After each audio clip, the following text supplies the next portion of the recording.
Ok. Boa tarde a todos, serão todos bem-vindos ao retorno dessa segunda parte desse bloco da tarde, dessa 18ª Semana de Ciência Nacional de Ciência e Tecnologia, com a temática transversalidade da ciência e da tecnologia no mundo. Então, é um tema bastante amplo, já tivemos várias apresentações bastante interessantes e tenho certeza que as próximas também o serão. Tivemos uma pequena inversão na apresentação desse bloco agora.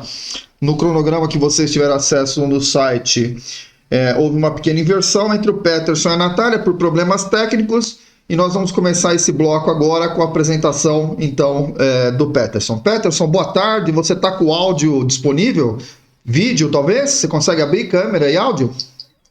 A câmera eu não vou precisar abrir agora por causa da internet, senão pode interferir. Então tá, mas o áudio tá ok? Tá ok, tá excelente, tá bom? Estamos ouvindo você bem. Tá bom? Então, agora, então, você está no horário, você tem 10 minutos para sua apresentação até às 16h30. Você está com a palavra, boa sorte. Ok, então, professor, obrigado. Boa tarde a todos que estão no evento, né, nas 18ª Semana Nacional de Tecnologia. Meu nome é Peterson. Eu vou apresentar um pouco do tema da minha pesquisa, gentrificação verde. Né? Bom, antes de começar a falar sobre esse tema, é importante a gente definir, né, falar um pouco sobre o que é a gentrificação. A gentrificação ela é um fenômeno, né, um processo de transformação urbana, né, com mudanças nas paisagens, ao uso e significado de zonas antigas e populares. Né? O processo ele implica em um deslocamento de populações geralmente mais vulneráveis de uma região, né, por ora questões econômicas ou étnicas, e sua substituição por residentes de maior renda após intervenção urbana. Então, geralmente, em regiões que estão no processo de degradação, muitas das vezes bairros periféricos ou até mesmo centros históricos, né? Um exemplo que eu posso dar para vocês agora, aqui em São Paulo, no caso do bairro da Luz, eles sofrem com esse processo, né, principalmente com revitalizações, e uma parte da população ela acaba se deslocando. Por quê? Porque essas intervenções acabam fazendo com que o custo de vida aumente naquela região e, de certa forma, acaba atraindo pessoas de maior renda e, consequentemente, as pessoas de menor renda elas acabam se deslocando para outras regiões, gerando assim o processo. Então, ali você tem uma mudança de cultura, mudança de população. Né? Numa das definições do Alcântara, né, no dicionário de antropologia, ele explica que a concentração de novos moradores tende a provocar valorização econômica da região, que são os moradores de maior renda. Né? Você tem o aumento dos preços, né, do mercado imobiliário, e o custo de vida desses locais ele acaba aumentando. E alguns autores utilizam o termo expulsão de antigos residentes, né, mas eu diria que seria mais apropriado o termo correto, um deslocamento. Né? Expulsão eu vejo como um termo um pouquinho mais forte. E o que acontece? Essa expulsão, né, esse deslocamento de antigos residentes, muitas vezes comumente associado a populações com maior vulnerabilidade e menor possibilidade de mobilidade no território urbano, tais como classes de operários e comunidades de imigrantes nesses bairros mais degradados. Isso acaba impossibilitando o acompanhamento da alta dos custos, termina-se por transferir para outras áreas da cidade, o que resulta na diversidade social do bairro. O termo ele vem de um neologismo, né? Gentrificação é uma tradução um pouco literal da palavra gentrificação. Ele foi cunhado pela socióloga britânica Ruth Glass numa obra, né, onde ela observou esse fenômeno em bairros londrinos, né, nesse período. Mas, então, o que seria a gentrificação verde? Alguns autores defendem que a gentrificação verde ela é uma variação da gentrificação urbana da qual eu acabei de falar agora. O resultado, o que ocorre da gentrificação verde é que o resultado da substituição da população originária de uma localidade por uma de maior renda ou exclusão da possibilidade dos mais pobres de maior renda nessa área, como eu havia explicado antes. Porém, o detonador do processo é a realização de obras de aumento de áreas verdes urbanas, criação de parques lineares, jardins e bosques urbanos, lagos, lagoas, ou renaturalização de zonas ribeirinhas, ou seja, transformar, deixar no modo natural essas zonas, né? Melhorias de infraestrutura e serviços ambientais. As construções de áreas verdes, elas atualmente, vêm sendo mais empregadas, né? A gente vive hoje, né, principalmente as discussões sobre questão climática, então as construções verdes, elas tendem a crescer gradualmente, né? E como o Baumgarten, que foi um dos autores que eu utilizei na pesquisa, eu destaco o que ele falou, né? Morar próximo à natureza é um objeto de desejo, ainda mais significativo em tempos de pandemia de Covid e quarentenas.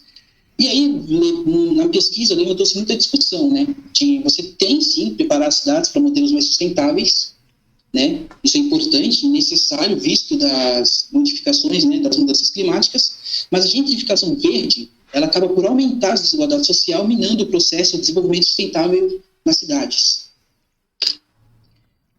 Na pesquisa, a gente analisou alguns estudos de caso. Quando a gente fala sobre gentrificação verde, tem um estudo de caso muito famoso, que é o do Parque Highline, em Nova York. E aí, para vocês entenderem um pouquinho melhor do que é a gentrificação verde, eu vou explicar brevemente o que aconteceu com esse parque. Antes de ele se transformar em um parque linear, ele era uma malha ferroviária suspensa, que ficava no bairro de Chelsea, né, em Nova York. Com a mobilização dos moradores daquele entorno, daquela região, eles propuseram a construção de um parque linear, né? Na imagem acima, ali na fonte, eu coloquei como Highline. Esse é um dos trechos do Highline ali no bairro, né? E antes do parque, essa área era uma área degradada. Era um bairro de classe média e baixa, ali tinha alguns comerciantes locais e tudo mais. Era uma área não muito atrativa. Quando o parque ele veio, né, a construção do parque, aquela área ela se valorizou. E aí, o parque, ele foi, se não me engano, foi em 2016 que ele já estava construído, em 2016. Aquela região, ela valorizou. Nos entornos foram construídos hotéis de luxo, né, devido à atratividade do mercado. Serviços e comércios inéditos surgiram nessa região. E, consequentemente, o custo de vida aumentou nessa região devido à implantação do parque. Então, os moradores de menor renda ali, os comerciantes de pequenos negócios, não conseguiram mais manter os seus negócios, não conseguiram mais manter o custo. Então, eles tiveram que migrar, né? Então, o que eles deveriam ser os beneficiados ali na região pelo parque, acabaram que outras pessoas de maior renda, né, com o aumento do custo de vida ali, ficaram naquelas regiões. E a população originária dali, desse bairro, teve que se deslocar para outras regiões mais baratas, né? E aí, um dos trechos que eu separei do Pedro Campelo Torres, que é um dos pesquisadores sobre gentrificação, ele explica que o Highline seria, portanto, um exemplo perfeito de gentrificação verde. Você tem o fenômeno de aumento dos valores imobiliários de um espaço, você tem como resultado projetos de sustentabilidade urbana em larga escala, como o caso do parque. E aí, um caso no Brasil muito conhecido também, da comunidade do Horto, que eles vivenciam esse mesmo processo. Inclusive, ainda hoje ocorrem notificações de despejo para essa retirada dos moradores, sob o pretexto da preservação ambiental e da ampliação do Instituto de Pesquisa do Jardim Botânico. Então, na imagem ao lado, vocês veem ali, né, a parte vermelha, que é onde está a comunidade do Horto, né, que recebe inúmeras notificações para sair, enquanto a parte rica, né, ela fica ali e se aproveita da valorização e do espaço. E aí, nesse ponto, existem questões sobre justiça social e ambiental, e racismo ambiental também, que é um dos pontos que levanta a gentrificação verde. A minha pesquisa, ela se concentra especificamente no bairro de Santa Cecília, né? A gente está fazendo alguns estudos referentes a essa área, né? Um dos motivos, acredito que vocês devem imaginar, relacionado ao Parque Minhocão, né? Ou ao futuro Parque Minhocão, né? Inclusive, teve uma decisão recente da Justiça que a lei que constituía o parque, ela acabou se tornando inconstitucional. Essa notícia saiu em maio. Então, ainda está tendo esse projeto do parque ou não. E o Parque Minhocão, ele lembra muito o Highline, né? Se vocês forem observar.